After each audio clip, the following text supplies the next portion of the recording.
there's a couple things regarding the concept of resiliency. Resiliency means different things to different folks. So it's a higher value added engagement. We need to sit down and kind of tease out, is it the whole building? Is it certain business processes? For how long? Is it, full blackout protection? Is it voltage, support that you're looking for?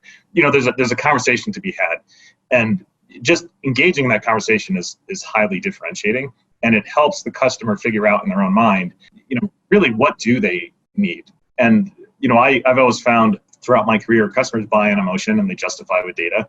Somewhere during the sales process, they're going to decide that, they really feel more comfortable working with you guys because you're more credible and you're highly knowledgeable. And there's a bond of trust that's built up because we know it's a 6 to 9 month sales cycle or 9 to 12 month sales cycle in solar and storage in general. And, you start to get signals in the form of coaching that, we view as the canary in the mine for when a project is moving in our direction. And resiliency plays very significantly into that, whether the customer procures it ultimately or not. And, what we solve the customer's problem, however it's scoped in the resiliency context when it is identified and ultimately transacted. What we're doing for the state, in August, when we were sort of at the peak of the, the heat waves, and I don't recall if that was also wildfire, impacted or not, but it was sort of when the grid was under maximum stress.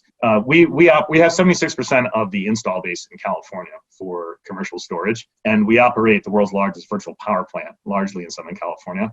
And, we got an emergency call that said, please take 50 megawatts off of the grid. Now would be nice, please, right? Something. Along those lines. And that's about 20,000 homes worth of, grid support we were able to provide.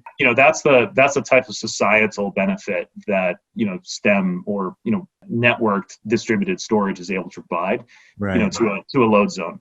There's a lot of structural drivers for storage at the moment for that reason. We see the impact of intermittent renewables on the grid. So you're seeing a lot of the state level mandates that I'm sure Michelle and WoodMac could speak, far more eloquently to. And you're seeing these incentive dollars line up behind attaching storage to solar, like you see in Massachusetts, where now it's a mandate, for any meaningfully sized solar project of storage.